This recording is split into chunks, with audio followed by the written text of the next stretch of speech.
We are live. Hi, everyone. Welcome to all the audience, and welcome to Brian Reed. We have him here to talk about MASV and mobile security. Welcome, Brian. Nice to have you Hey, on. welcome. Thank you for having me. I'm dialing in from not quite as far north as you all are. I'm actually right now in the DC area, but I'm excited to join you all. As we talked about earlier, I used to work with BlackBerry, so I spent a lot of time in Toronto and Mississauga and Waterloo, and Nice. the fun drive and the great winters that go with it. So appreciate you all inviting me along today to talk about all things mobile AppSec in the OWASP community. Very So, excited to hear about it. Yeah, MASV has actually released another version as well. So been mhm. looking at that lately and trying to see what the differences are in the current versus the future, especially because of the executive order in the U.S. where they're doing that whole nutrition labeling type activity for for different applications and all the mobile app store vendors trying to get together and put things in place based on MASV. It's super interesting right now, that space. Um, what do you so welcome. We're gonna I think we're just gonna chat for a couple of minutes to let people s- trickle in and join the stream. What are you up to lately? What do you do in your spare time when you're not Brian Reed of Now Secure? Yeah. So I'm a journeyman startup guy actually. Ooh, So I'm a biomedical engineer by trade, and was if you've ever heard of an MRI, I worked on one of those many moons ago, trying to create a better MRI, and wrote a lot of software, and that got me into software. So I've been a software junkie kind of forever. And I actually got into my first generation was developing variety of systems to move software off of mainframes to Unix and then client server. And I did a bunch of work with Microsoft on something you might have heard of called Visual Basic.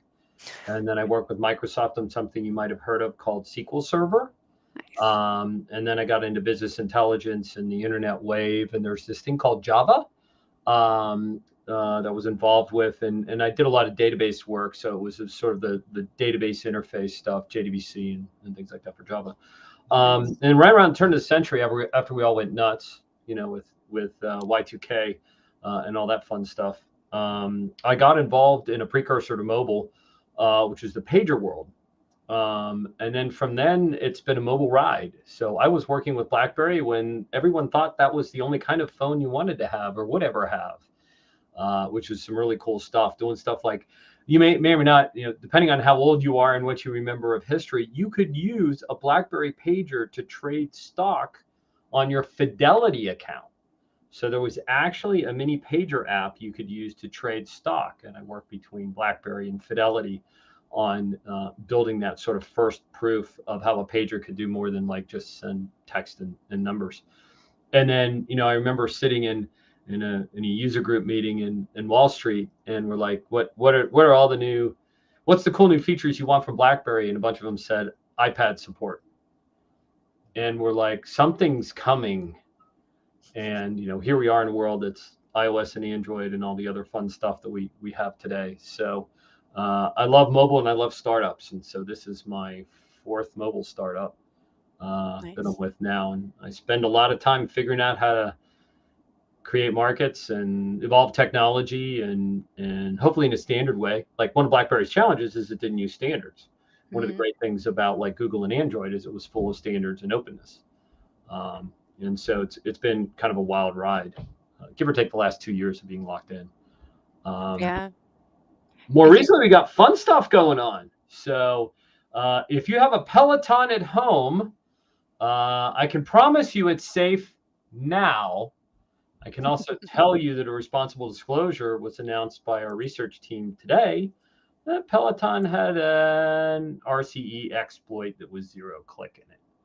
So we'll talk a little bit about that today as well. So we have a first class research team that build tools like Frida and Radari, some of you might use. We'll talk briefly about them today. And periodically we get involved in these deep dive activities, and we were happy to help Peloton out with some of their challenges. But there's a really great opportunity career-wise for folks if you want to get into mobile AppSec. So there's a huge shortage of professionals who understand and can do pen testing, who understand mobile architecture and mobile security. And so I spend probably 10% of my time, myself and some of my team, just evangelizing mobile AppSec and how it's a really cool space to get into, whether you're on the dev side and doing innovative apps, or on the sec side, and you like, whether you're builder or breaker, basically. And appreciate the opportunity to share our builder and breaker stories tonight and make y'all a little smarter, and maybe give you an idea of if you're not already doing stuff in mobile, maybe you want to dig into it. I think in general, AppSec is a very, very space that has a very uh, severe shortage of people who have the skill set and who want to be dealing with all of the peculiarities of like securing a software development lifecycle. So Then I'm um, totally with you. We've got 20 some job openings right now. So ah, we're hiring, yeah, by the way, if you're looking for a new gig. And we hire in pretty much any country, unless you happen to be in one U.S. State Department says is naughty. yeah, that's But us too.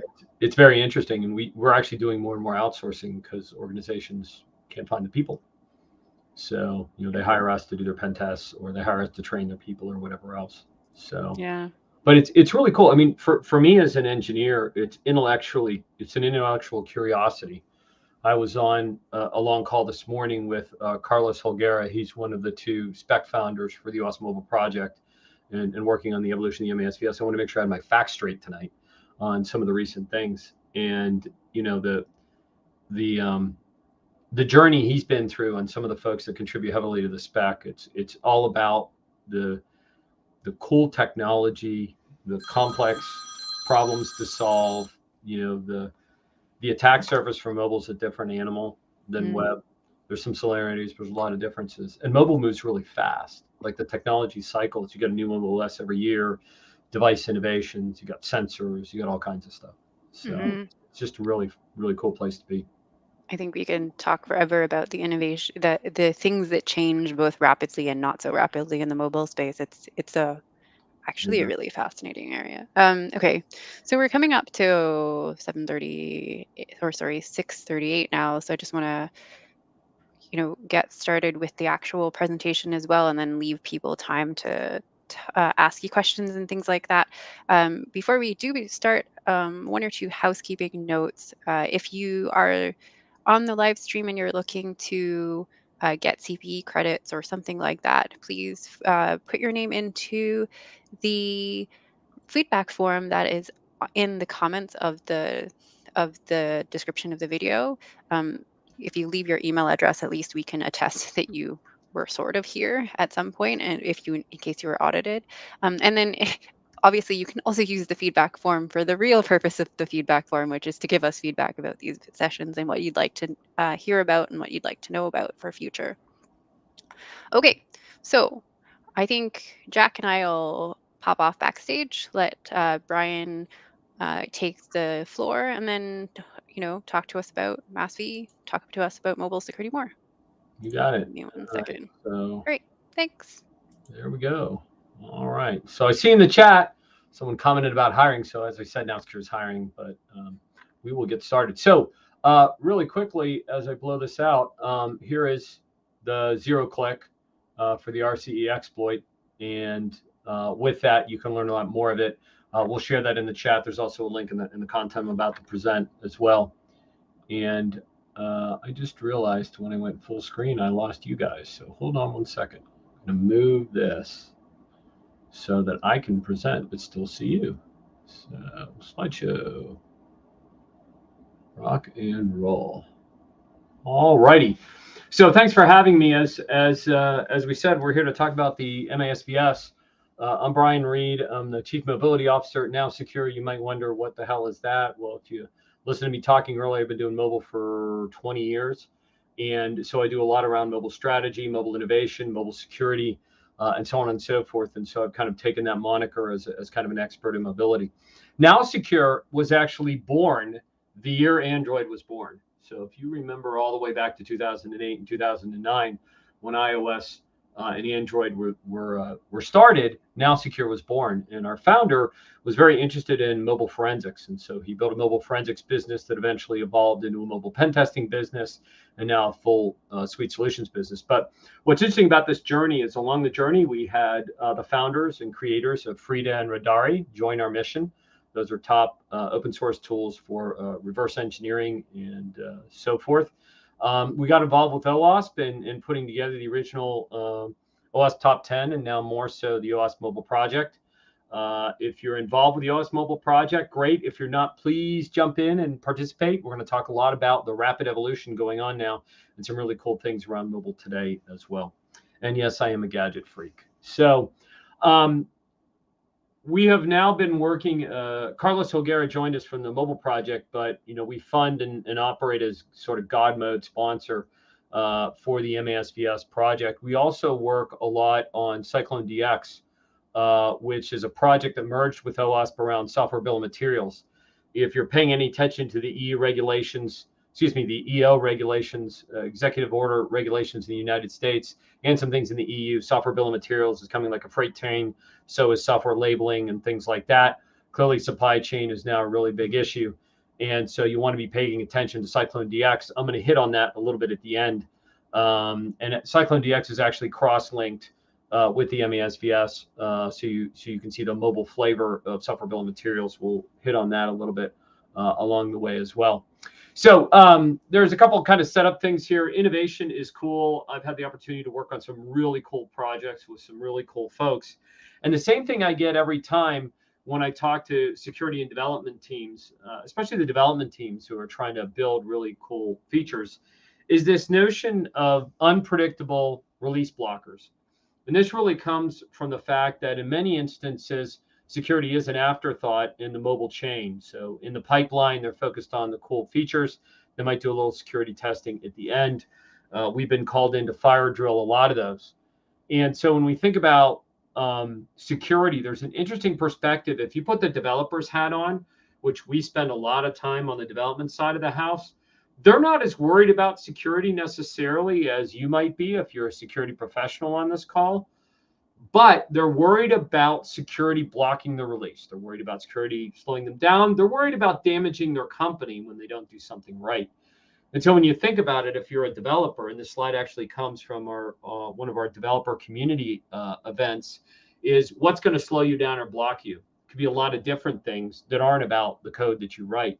And so what we're really trying to do is help bring a level of predictability and understanding so that the developer community and the security community can have a deeper understanding of how to build a secure app in a way that allows everybody to run faster and operate faster. And so we'll talk a little bit about that today. We've got a lot of benchmark data that I'll be talking through. We have a monitoring tool that monitors the Apple App Store and the Google Play Store. And so we analyze millions and millions of apps in bulk on top of the pen testing and the pre-development pipeline testing work we do as well. And since I've been here for the last 5 years, we've been benchmarking the overall performance of millions of apps. And the entire time I've been here, it's stayed constant that 85% of all the apps we test fail one or more of the OWASP Mobile Top 10. Now, if you look at the Web Top 10 or the SVS, you'll find there's a reasonably high failure rate of websites as well. And then if you take a slice from like GDPR or CCPA from a privacy perspective, you'll see the numbers are pretty high as well. And so, the reality is we have to figure out how to build more secure apps, and we have to figure out how to test them. And what we really want to do is get to a world of security built in. So let's have a little fun. If you pull out your phone and look at the apps on your phone, you might have some of these apps on your phone. Now, depending on what music you like, what news you watch, what game you play, what company you work with, you may have some company apps on your device. You may have some commercial apps that you use to do work, like travel or expensing or whatever. But did you know that in the last 2 years, all these apps on the right have been breached? Many of them are customers of ours. And when you talk to them, we generally get the, I didn't know, or I didn't have a strong enough security program, or my team wasn't trained. And so this reinforces that even some of the best organizations in the world, that would be Apple messaging on there, that would be Twitter, that would be Amazon's Ring, that would be Slack, Even some of the best companies in the world that you think would have advanced security teams don't. And so for the last 2 years, we've really been on a mission of helping enable people. I talked about Peloton earlier, and I'm going to get to the meat of this in a few minutes, but we did do a series of disclosures with NowSecure. One came out this morning. And so we've been working a lot more in the IoT and the mobile interface to things kind of world, automotive side of the house, obviously exercise equipment, fitness and wearables, optics, biometric equipment, medical equipment, things like that. And what we're finding as mobile pen testing, mobile development evolves, is there's some really cool things you can get involved in around the mobile interface to IoT, and we encourage you to explore that as well. As we lean forward with the MASVS, there will be some further evolutions that will lean in that direction, along with things like SBOM that I mentioned before. If you're curious about wanting to see kind of the tracker of the bad stuff happening, we have a breach tracker on our website. We also have a benchmarking tool. I showed that 85% and 70% set of statistics. We have a public benchmarking tool as well. If you're curious to kind of see what some of the data looks like, you're welcome to go in there. So when we think about the MASVS, I'm going to work backwards to fundamentals of mobile AppSec. What I've learned in a lot of these conversations is that folks don't have a full understanding of the difference between web and mobile, whether you come from web or network or something else. So we'll spend a few minutes just making sure we have some fundamentals around mobile architecture to tee up, digging into the meat of the MASVS. And so the thing to remember, the design principle criteria around the OWASP MASVS and really all things mobile is about sensitive data. And so all of the criteria, all of the testing strategies, they're all built around understanding what is sensitive data, making sure code is written to protect sensitive data, and then ensuring through testing strategies that that sensitive data very much is protected or validated as protected. And so with first principles of data, let's think about web versus mobile. So again, I'm going to presume that a lot of you are from web and fewer of you from mobile. And so some things to think about, right? And I've been in mobile for a while now, but we still have a website. I still do web security testing myself a little bit too to keep my skills up. And so when we think about the world of mobile, there's a bunch of velocity and volume things that are a little different from web. You've got two OSs that move independently. Web, you've got a few languages, but mostly the underpinnings of your server and your web browser don't really change much over time. Yes, you need to worry about, portability across different browsers, but the rate of innovation of web versus mobile is pretty dramatically different. There are many languages, many frameworks, thousands of libraries in mobile. In fact, what's interesting, if you go look at SCA companies that do source code analysis, almost none of them have anything for mobile because it's so much more complex than web. There's continuous updates going on, right? Apple and Google automatically push updates. Most of your users will accept those updates on their devices, whereas the update rate typically for web infrastructure is slower. And when you're working within the architecture, there's a material difference between an emulated environment and a mobile device. We have found a number of applications that were tested on an emulator show vulnerabilities on a mobile device, and it has to do with the characteristics of how the operating system and the hardware on the device interact with the mobile app. And so you really need to have a testing strategy at scale or efficiently that allows you to test on mobile devices. The other thing that's very interesting is that dynamic testing is really hard. I mean, you think it's hard on web, it's really hard on mobile. And the reason that matters is because a developer, for a web developer, when they write code on the web, if they call it, HTTPS, SSL, using the TLS tunnel of the browser back to the server, they're guaranteed a lot of security level or security encapsulation of their data through transmission over the network. On a mobile device, you got to write all that code yourself. And so the likelihood of a developer incorrectly writing secure storage or secure networking API calls is reasonably high. And we typically find when we're counseling developers on stuff we find is I didn't know. I didn't know how to do it right. I didn't know what to do. I didn't know how to do it. So the MASVS is here to help. When we think about the attack surface, we need to think about the device, the app on the device. We need to think about the device itself and its network layer and its storage layer. We need to think about the cloud services and the back end. And data can leak everywhere. Attacks can come from everywhere. The bad guys are attacking everything everywhere. And if we slice down into it, over the years, NowSecure and our predecessor Biometric, we've been posting variations of the mobile attack surface. And so when we think about it, you have the code itself that's running on this device in the wild, which is the mobile device, which is easily reversible, decompilable, and what have you. You have data at rest on the device where the developer is responsible for managing that data on the device. You have the data in motion over the network. You have the architecture of the app. You have data in use within the app. And then you have the API backends that all that talks to. And so what we have is a pretty complex attack surface, which means a higher propensity for failed code that can lead to vulnerabilities. The other thing that's really interesting about it is the attack rate has grown dramatically. We've seen the attack rate in a number of our customers up 3 to 4x what it was 2 years ago, as the attackers have started to figure out mobile is an avenue into the enterprise. So what we want to do is protect sensitive data by reducing the attack surface. So what that means is that our developers need to focus on writing high quality secure app code, securing the data at rest, securing the data in motion, securing the back end. And so when we talk to the development side of the house, we're talking about how to write code the right way. And we're working with the security side of the house. It's about how to test it, how to advise the developers how to test it, and how to verify it.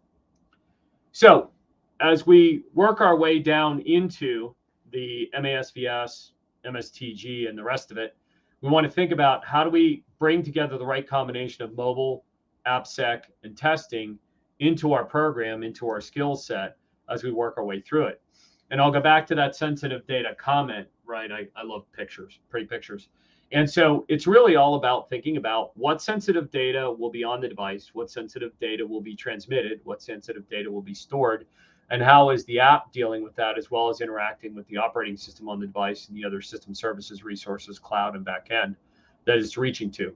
And so we need to very much think about this in a holistic world. And that's part of what makes this so cool, is that you're able to focus on or deal with many layers of technology, right? So you get to play with the devices, but you get to focus on understanding the operating system and the system services that go with it, and how you interface with the memory and the Bluetooth and the accelerometers and the other sensors in the device, and how you use biometrics for authentication into your applications, and all kinds of really cool stuff, as well as all the backend systems that the apps ultimately connect to. We find a typical application can have anywhere from 10 to 40 third-party libraries and talk to anywhere from 10 to dozens of backend system services, including the ones in your infrastructure, but a lot of third-party services that developers bring in as well. So OWASP is here to save your bacon. OWASP is here with the OWASP Mobile Security Project. If you've not looked at the OWASP Mobile Project in a while, you might notice the OWASP Top 10 is not on this list. So the OWASP Top 10 was last updated in 2016. It was created initially in 2012 and 2013 and served very well as the top 10. But collectively, the industry realized that we needed to move to a much more advanced level. And so the MASVS, the MSTG were created. Now, if you're new to this, I'll explain the 3 assets that are the core assets for the OWASP Mobile Project. The MASVS is the standard. It's the what to do and how to do it, right? So the MASVS is something you should read if you're a security analyst. The MASVS is something your developers should read, or you should counsel the developers on it. The latest release was just 2 weeks ago. We'll talk about that in a little bit. So that's the how to write a secure app, how to design a secure architecture, and then what things you need to do to test that. The MSTG is the how to test it. So what to write for security is on the left, how to test it's in the middle. It's basically your cookbook for the testing side of the house. And then finally, the security testing checklist maps the MASVS and the MSTG into a table, Excel spreadsheet, CSV file, so that you can then go through your testing process and tick things off as you go, depending on risk level and other choices you might make in the journey. And we'll talk about how each of these guys have evolved here recently as I get towards the end of the presentation. So fundamental to data security and sensitive data is really understanding what kinds of applications do I have. And so the MASVS is structured into 4 types of applications, and they're all based on data sensitivity. So MASVS level 1 is your basic app. It's a basic informational app. There's no compliance, there's no sensitive data, there's no login, there's no authentication. It doesn't really store anything except maybe a cookie or something. And so let's use a healthcare example. I'll use 4 different apps for 4 different healthcare scenarios. So the WebMD app, for example, is a lookup that shares healthcare information with you. There's no login, there's no stored or anything else. So that's helpful, right, for certain classes of informational applications. Now, MASVS L2 is all about defense in depth. And what that really means is that you have real sensitive data in the application. So let's say I have a healthcare weight monitoring app. So now I'm going to have credential information. I'm going to have PII and PHI about a human. I might have their height, weight, some other information, depending on whatever else it manages. This application might actually share its data with other applications related to my health as well. And that's a concern of making sure those data sharing channels are secure as well. So regulated data, compliance, those are all things that are concerns in L2. Now, we need to think about what about the intellectual property in the app and the app's overall resiliency.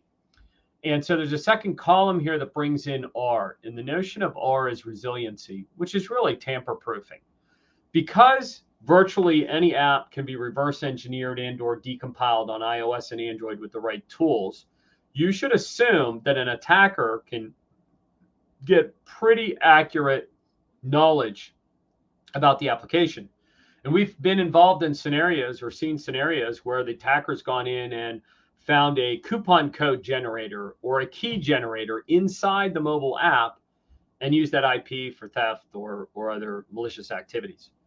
So you want to make sure it's a safe app. So with resiliency, that means, let's use like a medical formulary app. Let's say I have an application that is what pharmacists use to mix drug cocktails. Well, you don't want somebody going into the app store somehow maliciously or onto the mobile device, somehow maliciously changing the medical formulary, which could kill a human. So there isn't login information, but there is IP in it that you want to be resilient and protect. So that's MASVS L1 plus R.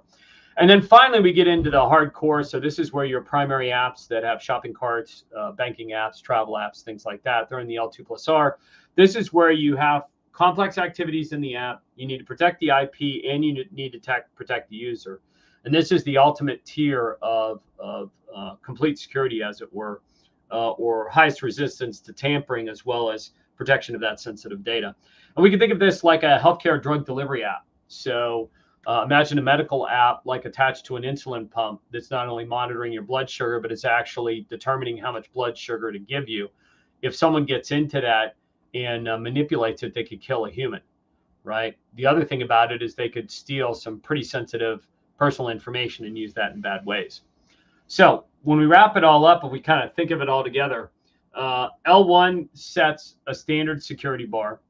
L2 expects defense in depth, right?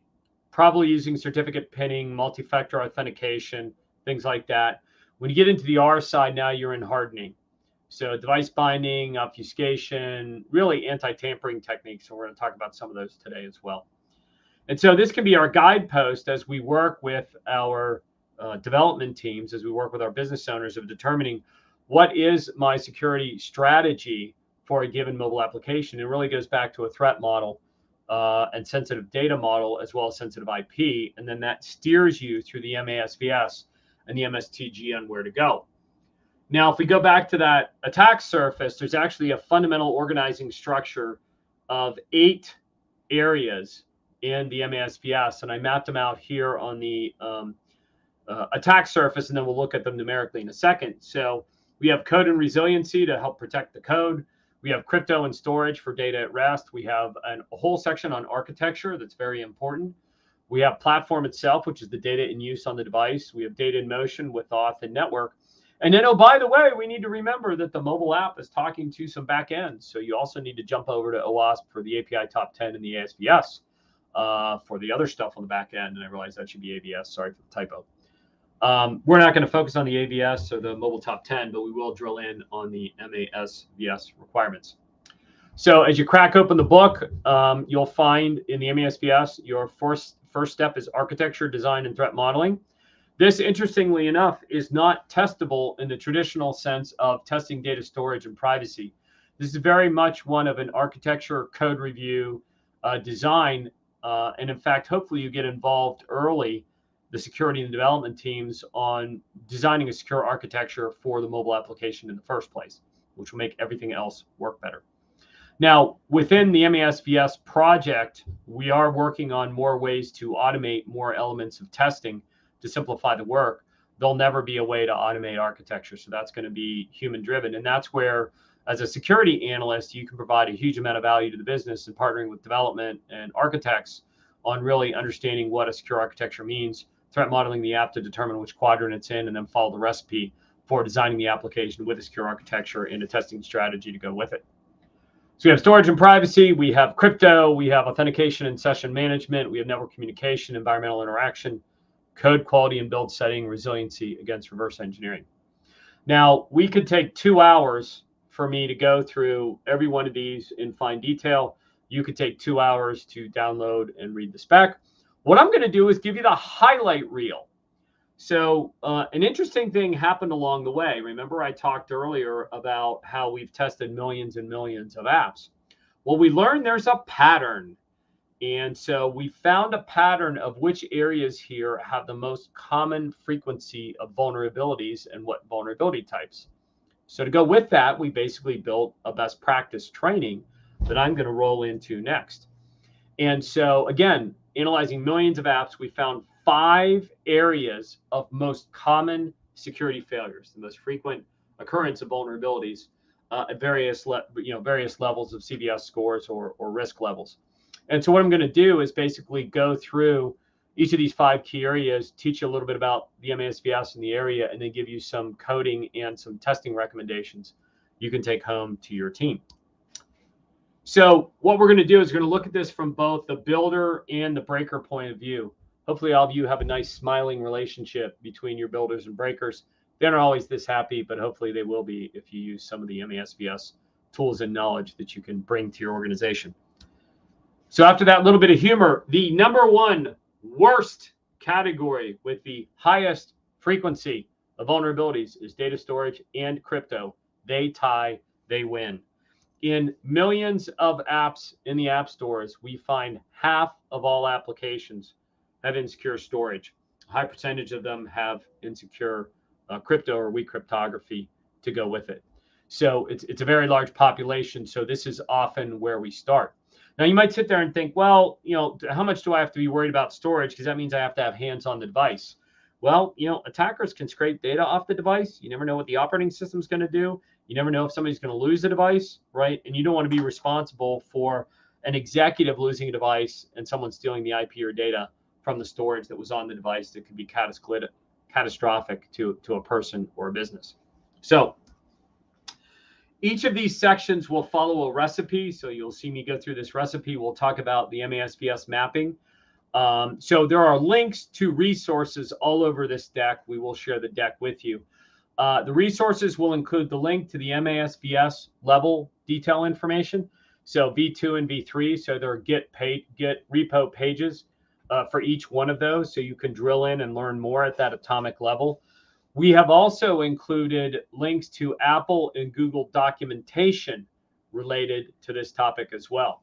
So while you might be digging in as a security analyst to the MASVS side of the house, your developers can dig in on the development documentation from Android and Apple. And of course, basically both of you ought to use both as well. So, common scenario, the device file system is being used without security controls. Well, what happens? Malware or lost stolen device disaster happens, right? And we can all think about all the bad things that can flow from that.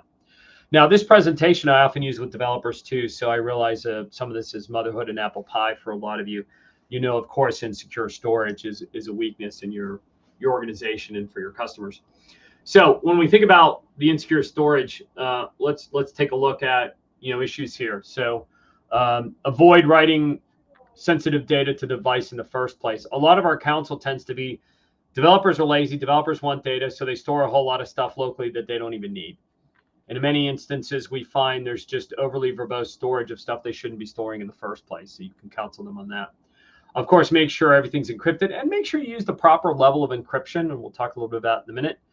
Android has something called scope storage. It's really great. It's a single API that will automatically guarantee app level encryption for all data tied to that particular application and its key.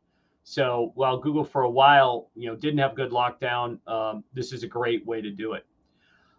We also find in vulnerability and penetration testing frequent use of sensitive data query strings in the URLs. Please don't do that. And then make sure whatever other secure storage capabilities that are available in the framework, SDK, or library you're using or the coding best practices. Now, the testing things are probably pretty straightforward to you, right? So you're looking for credentials everywhere. You need to make sure when the app goes in the background that the data is protected. So there have been nation state attacks where when you tab through apps on the phone, when the app moves to the background, the data in the screen is still in memory and is still scrapable off of the device. So you need to make sure that when an app moves into the background, the screen is blanked and the data is wiped from memory or other registers. That's another common place for malicious data theft effectively in finding that. Make sure you're using valid crypto libraries. There's some really bad open source crypto and really weak ones. We find those a lot. In fact, we find that about 1/3 to 40% of all the vulnerabilities we find is because they're bad third-party libraries, whether they're open source or commercial libraries. Another good protection strategy is if you have an L2+R app, if you're a bank, government entity, something with IP and PII in it, make sure the device has a password on. The device password slows down the attacker substantially. And so you can at load time check to see if the device has a password and unload the app and force the user, hey, if you want to use my app, you have to have a password on the device. That's just good hygiene. And we mentioned the scope storage. Obviously, if your developers are using it, you want to check for that as well in your environment. And so to go with that, I added in here, we've been doing a lot more with crypto. We've seen an explosion of weaknesses in crypto, and we've actually added more testing related to it. So make sure your team's using SHA-3. Make sure the bit length is long enough. We see some scary reuse. We see some scary weak crypto. And as a tester, if you're pen testing it, you want to make sure you're looking at the quality of the crypto, not just the fact that it's in place, and because there's just too many ways to break it these days. So number one was storage. Number two is network. Surprise, right? Every mobile app talks to something somewhere. That's the nature of the mobile ecosystem. And so 48% of all the apps we test actually have insecure data communication, which is pretty ugly as well. This is scarier because now you're talking about intercept, right? You don't have to be a pineapple necessarily sitting in your Starbucks to collect information, but clearly network communication is an issue. We find a lot of use of HTTP. We find a lot of use of third-party libraries that don't encrypt data properly. And so maybe your developers are okay, but it's a third-party library that gets you in trouble.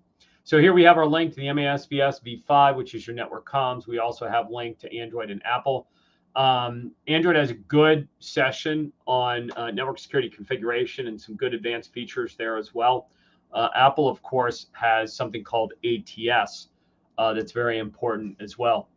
So when we think of the coding side of the house, we want to make sure our developers are establishing trust before they create the connection session, not after, because they may wind up trusting the wrong thing, and then they're off and running.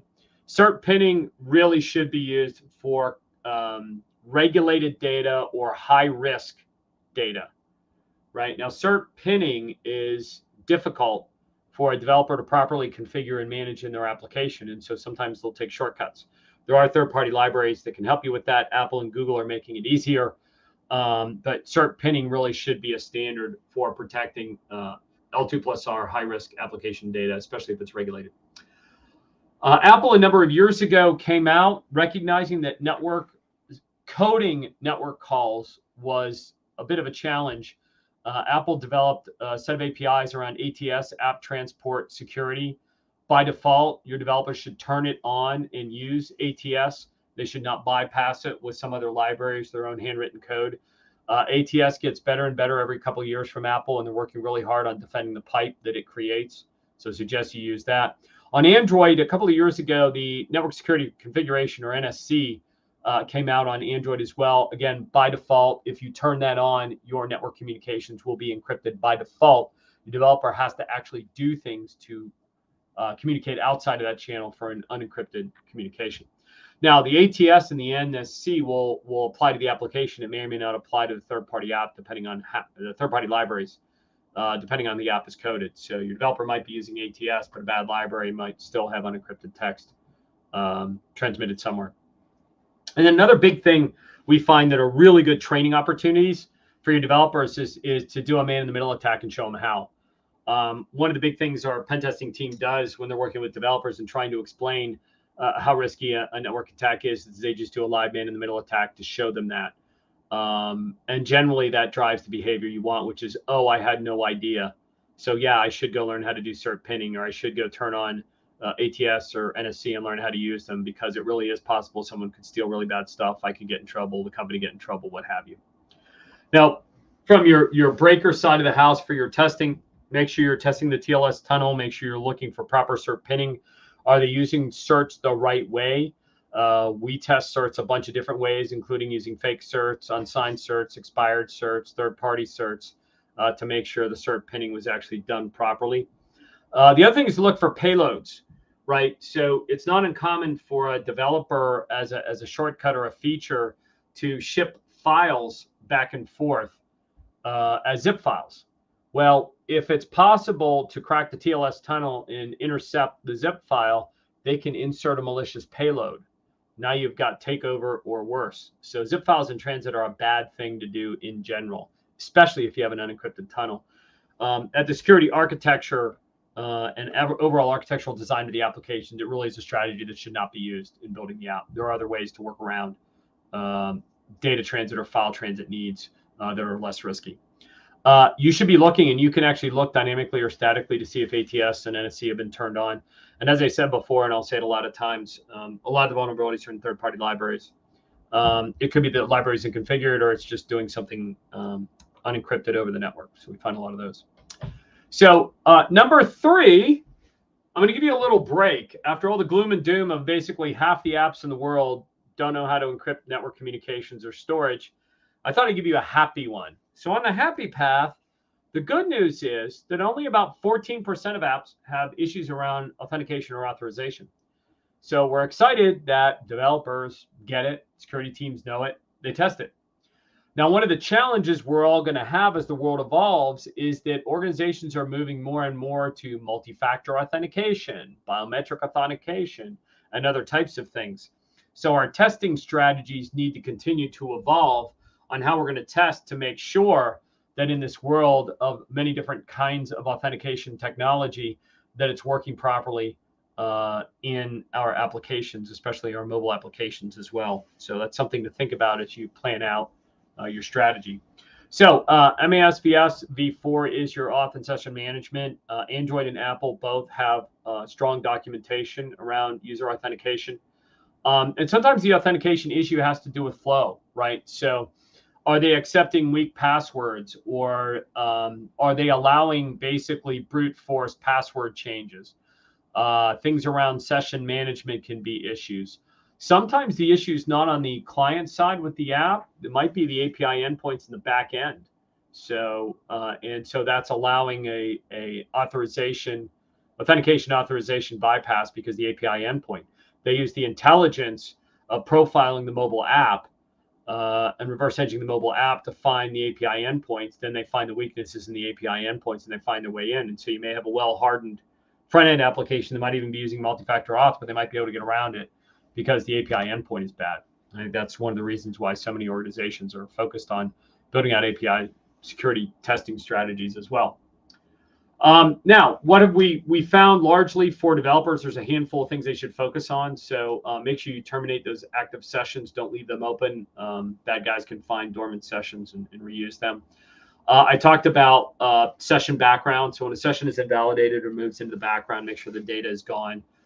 Clear memory everywhere you can.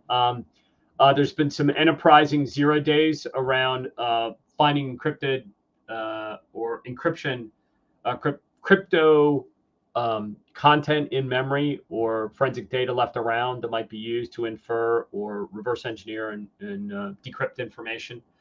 And make sure you're properly authenticating the user and checking the role and permissions so you don't have an escalated permissions problem. So key things are tied to all of those above. Watch for session validation, watch for data in memory. Again, we see there are good things there. The big thing on the horizon is as we move through more kinds of authentication, want to make sure that our testing evolves around that authentication. And in terms of the future of the MASVS and the MSTG, there's clear recognition around multi-factor and biometric authentication and other types of authentication models. So we can expect that world to evolve with us. So I'm going to go through 5. We're here at number 4, and this is all the bad code they write, otherwise known as insecure coding practices. I'm sorry to say we're back at the nearly 50% of apps have issues here. And so we can have a quick look at what some of those issues are. So a lot of this gets to simple code hygiene, backdoors, proper settings in the build, logic flow failures in the code, a lot of third-party library issues, and so on and so forth. We also find, for example, a lot of laziness. So whether they're putting in a backdoor, they may or may not, but they might be using a bunch of third-party libraries or system-level calls where they're capturing or collecting information from a diagnostic perspective that doesn't get cleaned up, turned off, or excluded from the production builds. So you should be looking for all of that extraneous functionality, and that can be pretty hard to find in many instances, to be honest. But there's a couple of places to go, right? So again, crypto is a big area. So I'm going to repeat some of the crypto recommendations here for secure coding practices. A couple of key areas. We talked earlier about certs. Make sure you got valid certs. Look for hard-coded keys. We find that too much. Hard-coded URLs as well. Debug, and also watch the error conditions. A lot of our pen testing recently has been exposing failures on error conditions that were then exploitable. So while you test the happy path, make sure you test the unhappy path. And for the 4th time, I'll say watch those third-party libraries because a lot of them have a gotcha buried in them. The last thing is reverse engineering. So I'm building that banking app. I'm building that heart monitor or that insulin injection app. And so really I'm in a world where I need serious protection for my IP and or my data, right? So you're going to be worried about reverse engineering. So we tend to find that about 1/3 of the apps are exposed to reverse engineering in a way that they're not even doing the simple things. I made the sweeping statement before that if you know your way around Frida and Radari and some of the other tools, you'll be able to reverse engineer a lot of apps and work your way around some of the anti-tampering technology. And you can assume that very sophisticated attackers, crime syndicates, nation states, those kind of folks, they're going to continue to advance their tools in the cat and mouse game. And so we need to think about really good hygiene.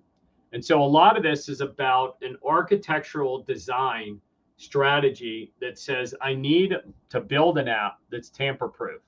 I need to build an app that resists reverse engineering. We'll talk about some of those techniques. So V8 is resiliency in the OWASP. There is an entire reversing project at OWASP. So if you're really into reversing, go dive into that. It's not just mobile reversing. It's all kinds of reversing.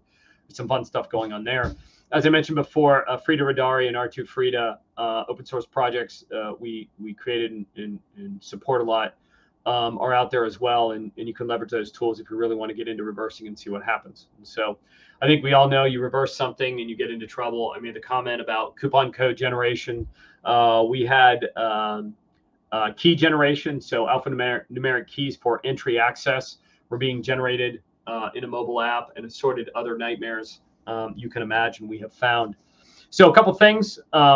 We do recommend using third-party obfuscation tools. The reality is that it's a cat and mouse game using the third-party tools, Guard Square and those kind of guys.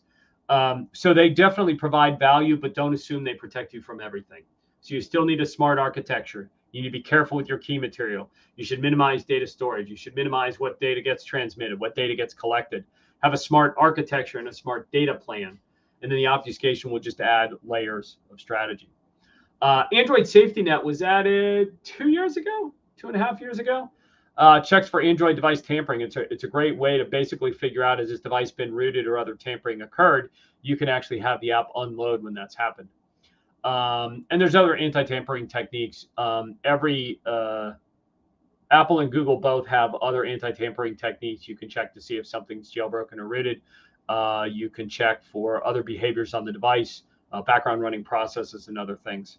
So when you're testing then, while your primary test build should have anti-jailbreak, anti-root protections turned off so you can test the app, you should also test the final build to see if the app is properly handling it's been a long day, handling anti-jailbreak, handling jailbreak and root attempts. What's going on with debuggers? Is there file manipulation protections and things of that? Also look at, from a tampering perspective, what data can they get to? So maybe you're good at protecting it from an overall tampering perspective, but what's going on with the tables, methods, and strings that you're storing or in memory, and are those safe? And as I said, look for the safety net API. In the Apple world, there's some jailbreak things to look for as well. We know that, and Google knows, that the open world of Android means it's much more likely to be heavy reversing. I think we all know on Apple, if you're testing iOS, there's DRM and other advanced strategies that Apple's deployed. You can get around some of them you can't.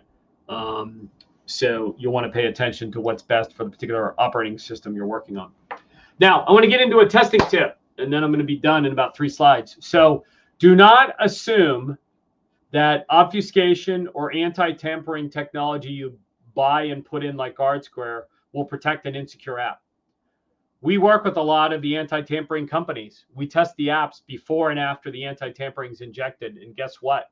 If the vulnerability is there, it's still there after you anti-tamper it. We've had people actually say, oh, I implemented this, that, or the other thing, so I don't have to care about secure networks or secure storage. They're still insecure. The anti-tampering is about attacking the app, not protecting the data itself. And a lot of developers think that will help. So some takeaways: recognize web and mobile are different. Get to know the OWASP project, please. Leverage all the resources. They are phenomenal. The team has grown working on the OWASP Mobile project, both dedicated folks and part-time contributors. There's lots of skills and tools you can leverage. Work on the 8 requirements, but really we tried to give you the 5 to pay attention to. And we'd love to have you get involved in the OWASP Mobile project. It's really easy to sign up online at the OWASP website in the Git repo. I got a couple other things that I'd like to share, and we'll take some questions. So the first one is, what's the latest on MASVS and MSTG? So I want to make sure you know these updates are out. So MASVS 1.4 has been published. There's a number of things that are adjustments in that. You will want to take a look at that. That happened in December. The MSTG just went through an update. What's really cool, in the old days, MSTG, the checklist itself was manually managed. What we've done now is the Git repo, whenever the MASVS and the MSTG are updated, they will automatically update the test checklist. And so now all 3 documents are bound together with some automation that we've put into the Git repo that allows MASVS, MSTG, and the checklist to stay in sync throughout.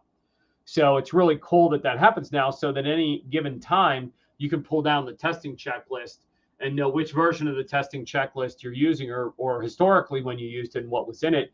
And you can always make sure it was up to date.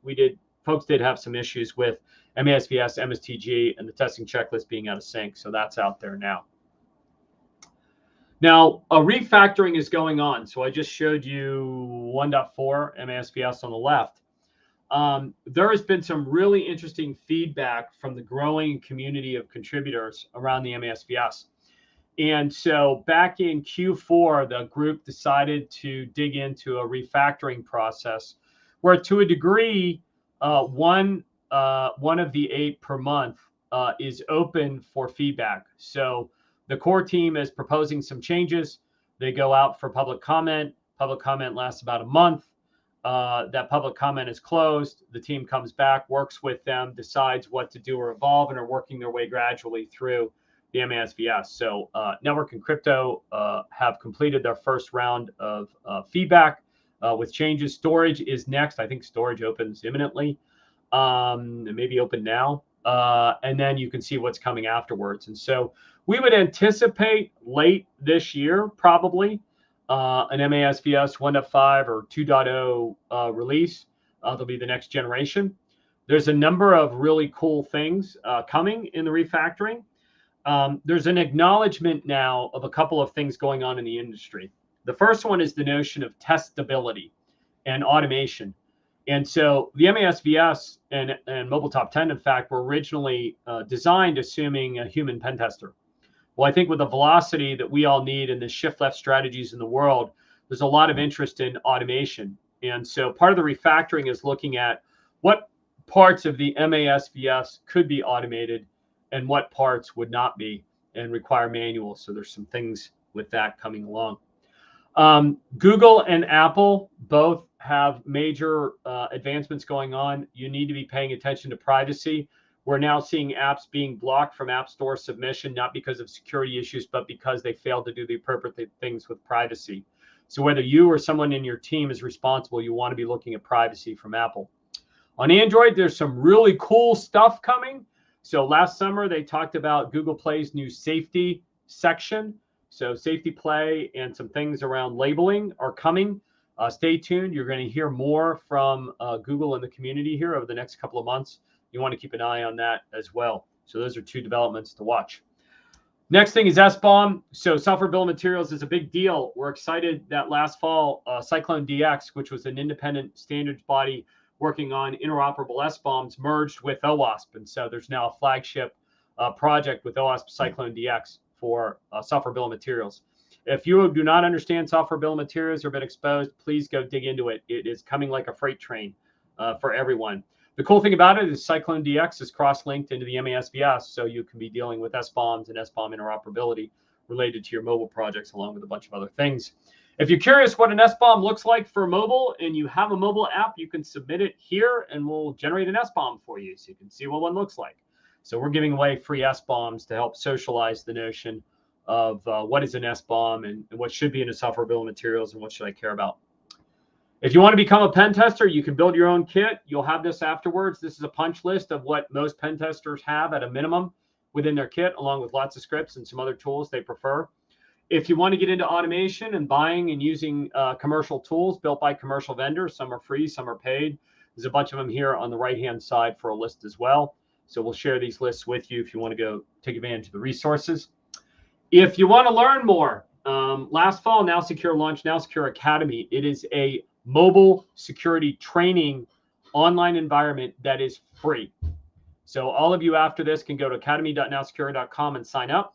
It's got MASVS training courses in it. It's got a bunch of fundamentals of mobile AppSec all the way through advanced testing. It's also got training for your developers, and there is no charge. It's just free. We are trying to raise the bar. We had a massive event last fall. NowSecure Connect had 600-700 people on it. There's a ton of training embedded in NowSecure Connect. So if you want to go learn more from the whole training series there, you can get into the replays at that link. If you want to see an SBOM or you want to see an automated mobile pen test, feel free to sign up for those. You'll have those links as well. And we've got a bunch more resources for you that you can learn from. So I appreciate your time today. I'm happy to take some questions and go digging in here into the comments. So let me see. I will look at the comments, but if any of our moderators want to help me, that would be awesome. Whoops. I believe there is a question here from Trevor, which I think you actually did answer. Yep. He asks, do you have any recommendations for mobile pen test setups? Yep. So I think that's your core list to get started. Let me walk backwards here. We will give you the slides, right? So there's actually a lot of tooling recommendations in the MASVS repo and the MSTG. There's some crackmes out there. The Hacking Playground is a great place to have fun. Most mobile pen testers use some combination of Frida and Radari. All of them have some sort of network testing tool like Burp or Zed. You will need jailbroken and rooted devices, and that means you need to find devices that are the right versions. So some versions of iOS are jailbreakable. eBay may be a source for you if you don't have a device. There's some cool technology out there, by the way, called Corellium. You may have heard of them. There was a little lawsuit between Apple and Corellium. They've got some virtualized devices that run in the cloud that run native OS on ARM appliances, iOS stuff and Android stuff. So that can be another way if you don't have your hands on devices, you could leverage Corellium potentially as virtual devices to do some testing. So that's a few things. Other questions? I am happy to take any questions. I realize that was a lot of word vomit. coming out really fast there. I'm kind of wound up. It's been a long day. Yeah, where do you go to keep track of what's happening with jailbreaking these days? Like, I think that is one of the places where a lot of early mobile pen testers who are setting up their own labs do end up struggling a little bit. Yeah, we leverage Cydia a lot from that perspective. So Hmm. follow that world. There's 2 or 3 resources our team refers to. We have a list of resources internally. If you want, I can circle back and try to get a link to the page. I think the page is public. Our Yeah, that would be researchers awesome. are always fiddling with new ways to crack things. We're also into cracking things. So we figured out how to jailbreak televisions and streaming devices and some other stuff too. That stuff's not public domain yet. Nice. But we're doing a lot around that automotive streaming device, entertainment devices side of the house, because we see more and more things are coming there. If you look at your Roku or your Apple TV, they basically are running apps. Your Samsung television. So there's some really interesting things going on in that world. Mm. For those who are into that kind of stuff, I would say stay tuned. You're going to see some cool stuff coming out of our research team, probably by the summer time frame, maybe sooner, around streaming devices, entertainment devices, and automotive, including I think some tooling. So Nice. as well as techniques. So I don't know the exact time frame, but I know it's coming, and I feel like talking about it. So it's coming soon. There is a question from Ilya. Um, Black box also, tool. Yeah, I mean, there are some people who use things like MobSF. It's an open source project you can have a look at. MobSF will give you some scans. MobSF kind of works on Android, doesn't do very much on iOS. It is a community project. We see folks, working with that. We tend to find either people are into building their toolkits and they start assembling a lot of the tools, including the ones I listed.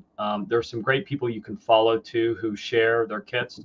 So if you dive into the Frida and Radari community, you can jump into their Git repos, you can jump into their Twitter handles. You'll find a lot of resources and recommendations there. There's a ton of add-on tools for Frida and Radari as well. So depending on what you're testing, you can leverage tons of tools out there. Some of our researchers have actually come into the company, and they were people working with Frida or Radari and adding some, creating some sort of add-on tool. And we're like, oh, hey, you want to come play? And they come join our group as well. Another resource for you is R2Con. So R2Con happens every fall in Barcelona, but it's been virtual for a while. R2Con is a mobile hackers playground. There's a lot of great content that comes out of it. There's new toolings in CrackMe that comes out of it every year. So between the OWASP CrackMe page and R2Con online assets, including their videos and their Git repos, you'll find some other great tooling to leverage. R2Con is the child of Ula and Pancake, who created Frida, Radari, and R2 Frida. And it's been their annual conference for something like 6 or 7 years. They hope to crack this year, depending on travel and all that other fun stuff. I think a lot of us are hoping to come back to in person. No doubt, no doubt. So Yeah. I went to Black Hat last summer. It was weird. Oh, If you've ever been to Black Hat, there's like 100,000 people, and there was maybe 5,000, so it was like a ghost town. Hopefully, we'll come back with a vengeance this year. Our research team usually runs a big training at Black Hat. We're not doing it this year because we weren't sure about international travel for those mm, folks. But you can expect us to be back at Black Hat next year, assuming they'll have us to do more advanced training as well. nice. Are you gonna do? Have you thought about doing the training in Toronto as well? Like Sector comes in Mhm. October, November. We certainly could. I think we have been, to a large extent, we've been responding to requests. So if you Mm, guys think it would be great for us to come up and do a training, let us know. And we based on resources, will go do it. One of the other things we're actually doing now in that NowSecure Academy that I talked about is we're actually building a full training kit and a certification process for pen testers. So you'd be able to go online. here's the resources you need, go build your kit with these assets, and then take interactive courses, much like a hand-on training would be, to build the basics of becoming a mobile pen tester, testing storage, testing network, testing code, and things like that. And that'll be free domain for folks to learn, because right now we just need more people to do it, and we can only scale so much with our own humans doing the trainings. So. Yeah, I agree. I think there's a clarification from Ilya. They were asking about black box pen testing tools which focused more on runtime manipulation.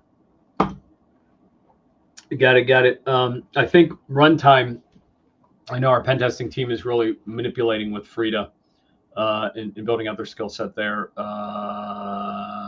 Trying to think in my head. How about I get back to you if there's something else that's frequently used? Off the top of the head, I'm not sure. For us in our pen testing these days, we use a combination of our commercial tools and our open source tools and a few homegrown gadgets and technology. So most of our team has, Zed and Burt. Most of our team has Frida Radari, and a lot of the tools that hang off of Frida and Radari, along with our commercial products, that do more automated testing. We have something called Workstation, which is a full pen testing kit. It's got a whole bunch of stuff in it. Capstone and a bunch of other open source tools, along with our primary proprietary stuff. If you're up for buying a commercial tool, Workstation will give you everything you need for black box testing in a box. So hopefully you work for a company who will buy it for you. So and it comes either as a full software download or a kit where you actually get a Mac, an iOS, and an Android device tethered to it that's designed to literally be a standalone pen testing kit. So we'd encourage you to actually look at that. That's where a lot of people end up if they're not going to do the homegrown bit. The sourcing of devices, I remember, was a huge thing, especially, and the kit is useful in that sense. It just because somebody else goes and buys all the devices and cracks them and things like this. Where would you suggest to go to kind of keep up to date with what's happening in the mobile space, in the mobile security space these days, since Well, I we've think, got a bit of time? I think there's a combination of pieces. The number one thing is to hang out, in the MASVS project. There are a set of Slack channels, both for spec evolution, but also for learning and sharing. So when you go to the Git repo for MASVS, you can find links to get into the Slack channels. They're very active. I have heard rumors of Discord coming at some point, but I don't know what's going to happen or not with that. So the Slack channels, there's a lot of activity going on as a place to learn. Obviously, staying up with the MASVS program. The team behind MASVS is getting much more active on Twitter. So every major milestone will get posted automatically to Twitter based on how they've evolved the automation in the Git repo. So if you follow the MASVS Twitter account, any major or minor, a dot release or a dot release, you will get notified of changes there, including things like open request for feedback on new topics, things like that.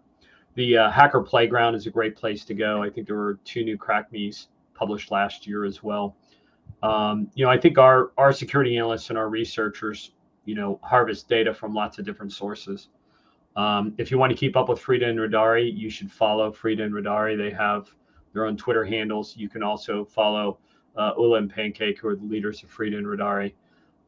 You will find them if you go to the Frida and Radari websites or Git repos. You can interact with them as well. That's a good source of ongoing resources. Awesome. Thank you.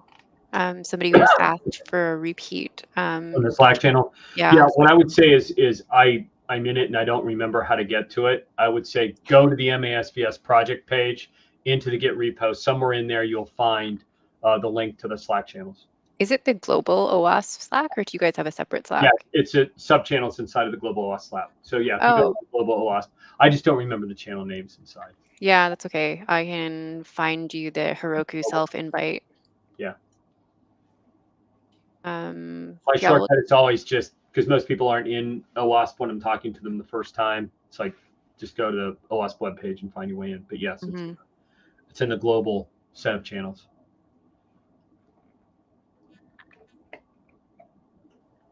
Let's give everybody a couple more minutes to just think about what other questions they might have. We're just going to post. Oh, there we go. Thank you, Jack. He just posted. Jack just posted the join the OWASP Slack, and then you can go in there and look for the MASV channel. And then LZ asks, what's a popular certification for mobile app security? Well, there ain't one. So, but we're working on one with OWASP and others. So there is a certification that came out last year for something called IOXT. IOXT is IoT devices and mobile apps connected to IoT devices. You can certify the things, the device. You can certify the app, but you can also become an authorized certifier as a person. So that's pretty much the only thing I've ever seen out there. We are working collectively with OWASP and others in the industry to create basically a mobile pen tester certification, as well as a mobile developer certification standard, so that people would have a bar to hit. Like, if you're at this level, you are certified, you have a skill set. Yeah, OWASP seems to be investing a lot of time in building out certifications around their various flagship projects. So yeah, super interesting space. Yeah, exactly. And there's other, the other security groups, ISSC and other folks like that. They have various kinds of classes you can take, whether or not you get a full certification. I'm not sure. Most of the people that come into our organization as a security analyst or pen tester come from web, or they might have some mobile background or IoT background in them, and we help them, boost their skills if they need it. Our researchers come from all kinds of backgrounds, but we actually, we collectively with OWASP and others believe that we need to get more pen testers out there, and certification is an enticement to declaring you're at this operating level, like a CISSP or something. Absolutely, yeah. So, we believe that the industry is going to need that. There are some apps that have been pen tested that we then were asked to re-pen test that were scary. So certification is a good idea, making sure people know what they're doing. Yeah, I agree. Yeah, I think the game has changed quite a bit in the general pen testing side with Crest and with OSCP doing such a great job of just sort of giving us practical certifications as well. So Right. I'm looking forward to kind of seeing the same thing in the mobile space. Um, as people are still thinking about any other questions they'd like to ask, like what would you say are like the top, I don't know, skills that you would want people like that you're desperately looking for in your team when you're hiring, for example? Yeah, I think there's basic technical skills. All our pen testers can write code. So we're not just looking for security skills, we're looking for code writing skills. Our pen testers and researchers have to interface with developers. So that's an important thing.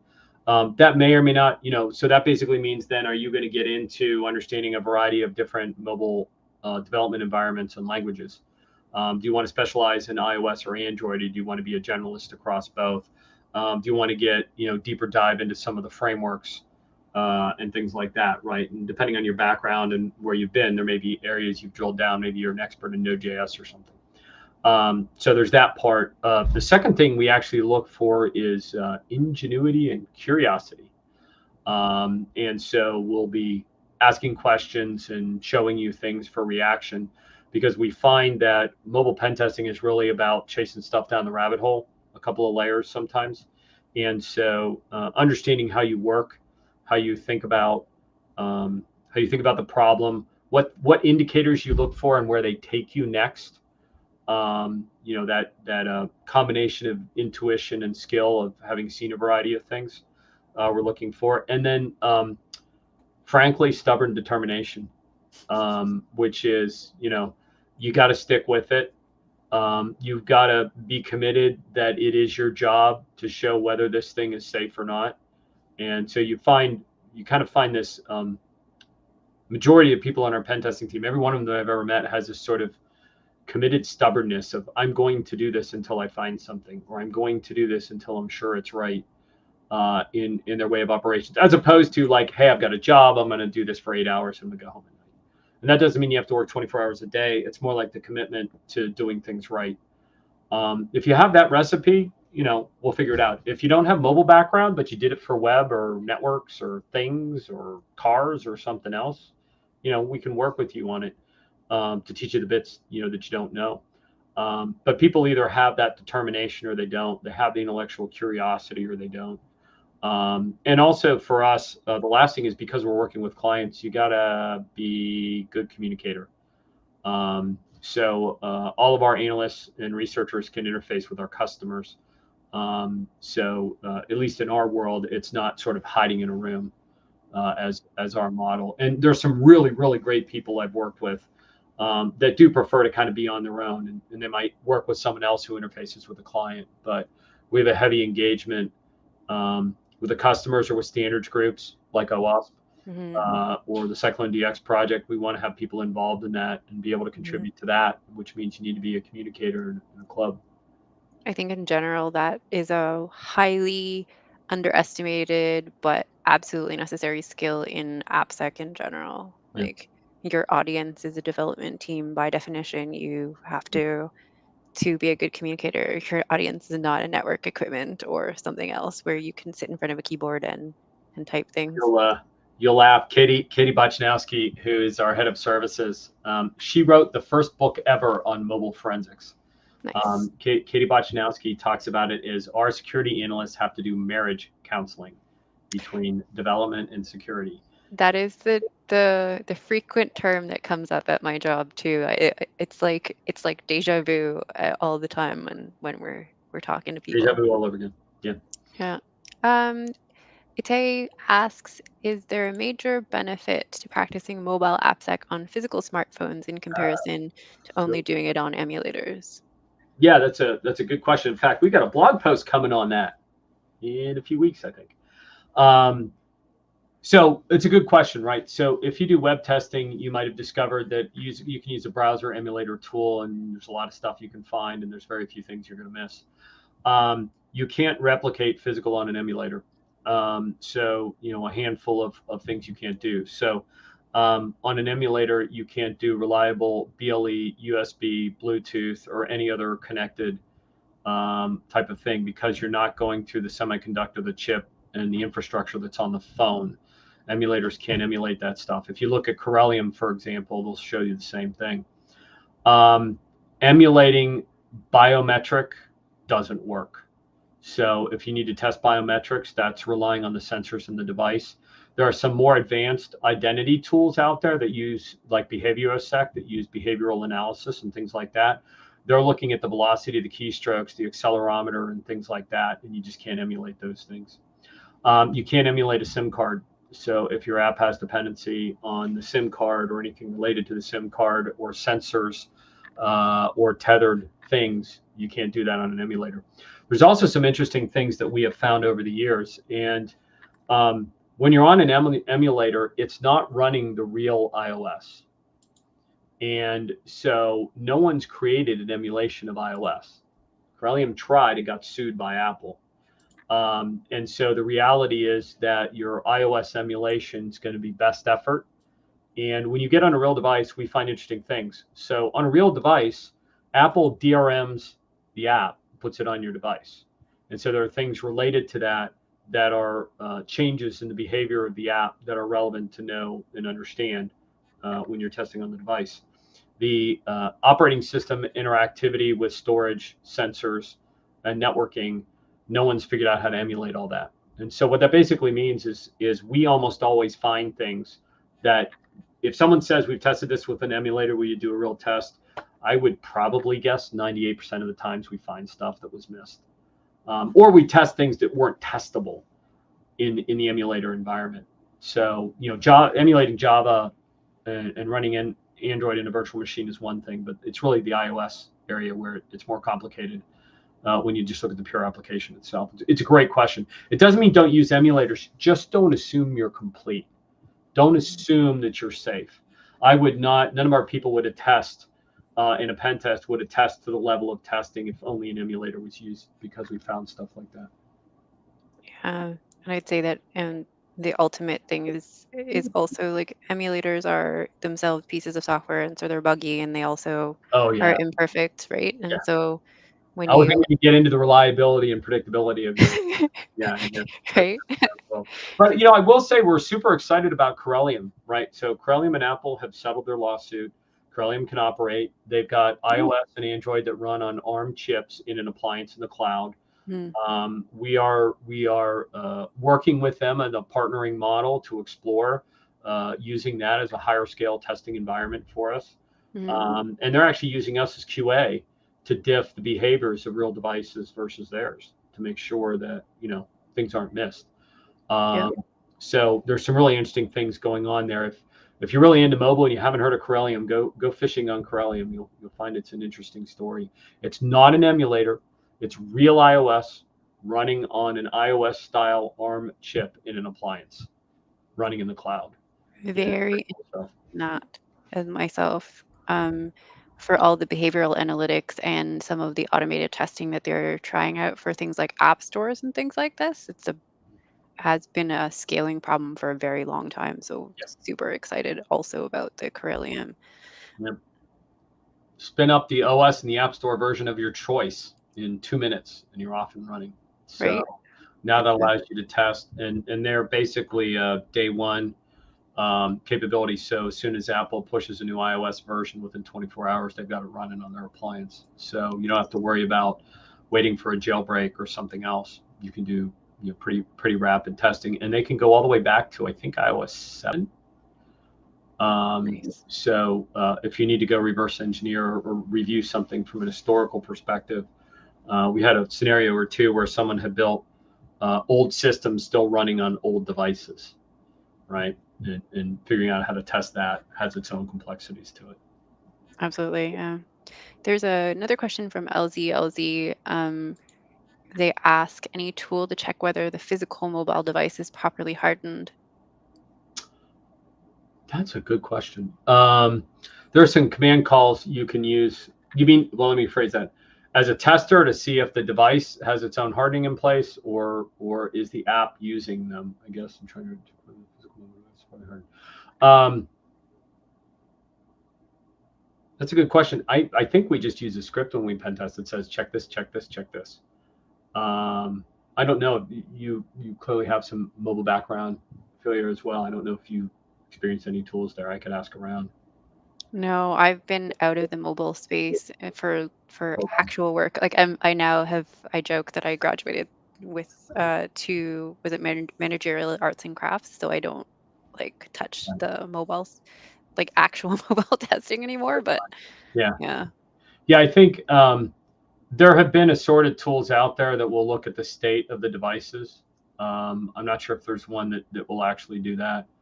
Um, the There are good guides. So the MSTG uh, has guidelines on what the device configuration should be and what anti-tampering means. So you could work backwards from that and say, here are the 8 things that this Android device needs to be doing or not doing, um, that define what is a tamper-resistant device. So does it have the passcode on? Does it have certain settings at the policy system level and a few things like that? It is hard though because someone could have mucked with the OS, sideloaded something, not just jailbroken the device itself. So for our Android devices, we just totally nuke them and drop a clean Google Android OS on them to do our Android work. Yeah, so LZ specifies that it's the device itself and not the app that I they're got it. looking at. I would say also that the industry standard for hardening a mobile application is funny, because if you go through the MASV or the checklist, it has a bunch of different things that are on it around storage and all this other things. And then you look at the OEM software and they kind of circumvent many of those things Some of them do. deliberately, Some of them do. right? Yeah. So that gets into the difference of what device manufacturer you're working with. Samsung Knox, for example, or LG, or God forbid Huawei, who's now got Horizon OS or something. And then, got Apple makes their own rules as they go. So the the Exactly. good thing is there are some checks you can put in the app. There are APIs from Apple and Google both to see if the operating system itself is identifying as being tampered with. I think that's an important part of making sure that you're testing your app, that it actually is using as many anti-tamper features as it can in the native iOS and Android anyway. It is one of the reasons why the the talk about like the mobile application being like, don't you have to have local access to the device and all that kind of stuff to get access to data in all sorts of places? Like, no, because if you're the OEM vendor, they have to some degree, a reason to want to capture some of your usage information, There may and be a they are the device. There may be a back door. Actually, there's another way to do it. If you work inside a company that has an MDM commercial product, some of the MDMs do a pretty good job of locking down the device and identifying whether the device is in a default mode or tampered with. And MDMs and MTDs can help you a bit with that. There's nothing like free or open source, but there are some commercial tools. You could basically install their agent, verify the device is safe, uninstall the agent, and then go do your testing, or just leave it in the background dormant. That's Mhm. actually what I've seen in a lot of our corporate folks is they're already using an MDM or an MTD, and that's what they're using for the device controls. Oh, interesting. Yeah. Think about that. It's And so a it's like very AirWatch and Zimperium and Mobile Iron and companies like that. If you're looking for somebody to look at, Microsoft Intune does some of it for iOS and Android as well. If you're a Microsoft shop. nice. Okay. All right. Everyone, last questions in before we let Brian go. Last call for alcohol. That's where I'm going next. Seriously, I miss the pub thing afterwards. I don't actually drink, but I do miss like sitting around table with people and actually getting a chat about these things. I get it. Well, someday we'll be doing this physically again with pizza and beer or whatever else, right? Yeah, So look absolutely. forward to those days. My last trip to Toronto was a hackathon, and that was 2019 around spring. So I need to get up there again. Sounds like many of us. Exactly right. Okay. Well, any final thoughts for the audience, Brian? All right. Thank you for joining today. Mobile is really cool. It's also deep water. Um, Dive in. Go check out the MASVS project. Come join the community. Jump in the Slack channel. Explore it. It's a really great world. There's a really cool community in mobile. It's kind of unique. It's always changing. It's a great career. And it's a really cool skill set to develop. And so I'd really encourage you, if you're not already in the space, please come get in it and figure out where you want to go. Is it a curiosity, or could it be the next gen of your career? Take advantage of it. And thanks for your Absolutely. time today. Thank you, Brian. Anything you want to add to this, Jack? Thanks for running all the links. So just to wrap up, then we will be having a March event. Hopefully, we are in the middle of arranging that. But we do, in the meantime, want to thank our Diamond corporate event sponsors, Puro, AppSealing, Sequence, and Adobe, and Atlassian. So thanks, everyone. Please join us again next month. And thanks, Brian. We'd love to have you back at some point to come Sure. talk about mobile again. We should definitely talk later in the year when MSVS revs to 2.0 for sure, whether it's myself Absolutely. or one of the team. And I will send you all the link to the PDF of the slides so you can share them around. Awesome. Thank you. Yep. Very good. Perfect. Thanks, everyone. You Have as a good well. evening. I know.